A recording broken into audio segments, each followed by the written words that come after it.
राहुल गांधी साहब ने आज कुछ ऐसा किया जो उनकी राजनीति में कम दिखता है। जिस आंदोलन पर पूरा देश बात कर रहा है, अब तक राहुल गांधी उस आंदोलन में नहीं गए थे। क्यों नहीं गए थे? क्योंकि अभिजीत दीप के राहुल गांधी को नापसंद करते थे। राहुल गांधी के आंदोलनों का उन्होंने खूब मजाक उड़ाया था।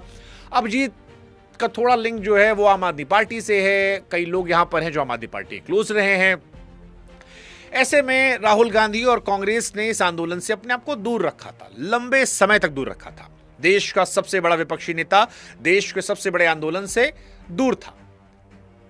लेकिन अब खबर बदल गई है। सुबह राहुल गांधी घायलों से मिलते हैं इस मसले पर कि छात्रों के साथ मोदी सरकार ने बर्बरता की, और फिर दोपहर होते होते सीधे प्रधानमंत्री के घर के बाहर धरने पर बैठ जाते हैं, खड़गे के साथ, प्रियंका गांधी के साथ। और अब मांग होती है कि जंतर मंतर पर भले ही शिक्षा मंत्री का इस्तीफा मांगा जा रहा हो, हम प्रधानमंत्री और गृह मंत्री का इस्तीफा मांगते हैं। Dharmendra Pradhan, he's an intermediary. Absolutely, he should resign. But Dharmendra Pradhan hasn't beaten up the students. Home Minister has. He should resign. And Home Minister reports to Prime Minister. He should resign. What is going on? हाँ, राहुल गांधी ने स्पष्ट किया है जंतर मंतर का आंदोलन चलेगा, वो अपनी जगह पर है, लेकिन वो ये आंदोलन रखेंगे। उनको मनाने की कोशिशें चल रही हैं। और आज दिल्ली के अंदर ही दो अलग अलग आंदोलन हो गए। एक दिन में एक मुद्दे पर दो विपक्ष और दो अलग अलग जगह। पहली नजर में लगेगा विपक्ष बिखरा हुआ है, लेकिन जैसा हमने बताया बिखरा नहीं है। सबको अपना अपना देखना है, क्योंकि सरकार ने तो मौका दे दिया है। केजरीवाल कल अपने दोनों बच्चों के साथ 4-5 घंटे आंदोलन में गए थे। केजरीवाल आज मंच तक गए।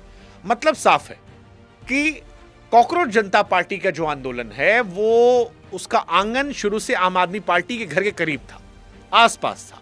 तो केजरीवाल के लिए जंतर मंतर जाना घर लौटने जैसा है, और कांग्रेस के लिए बेगानी शादी में अब्दुल्ला दीवाना। इसीलिए कांग्रेस परेशान थी, उलझन थी। लेकिन अब जब आंदोलन देश का बना तो दूर रहो कि राजनीति से बाहर आकर कांग्रेस सबसे सामने आ गई।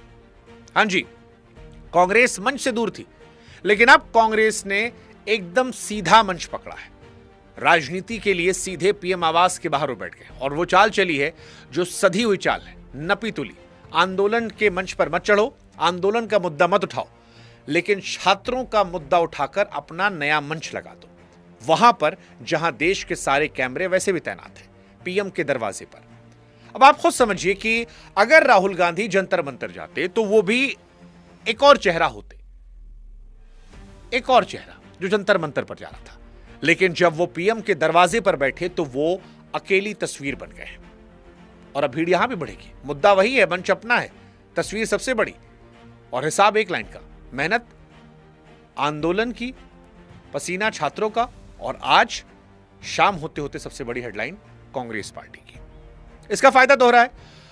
आंदोलन की गर्मी भी मिली और कब्जे का इल्जाम भी नहीं लगा, क्योंकि 2020 का सबक सबको याद है। झंडा लगते ही आंदोलन मुद्दा नहीं रहता, विपक्ष बन जाता है। लेकिन सवाल आम आदमी पार्टी से भी है कि अब उनकी स्ट्रेटजी क्या होगी। क्या सारा विपक्ष एक साथ आएगा? क्या कांग्रेस भी जाएगी? या फिर धीरे धीरे जनता को दिखाई पड़ेगा कि अपनी अपनी ढपली, अपना अपना राग, और बीजेपी को समझ में आएगा कि अब सही समय छात्रों का भला कर दो, वरना चुनाव में तैयार बैठे हैं लोग भाला लिए। हां,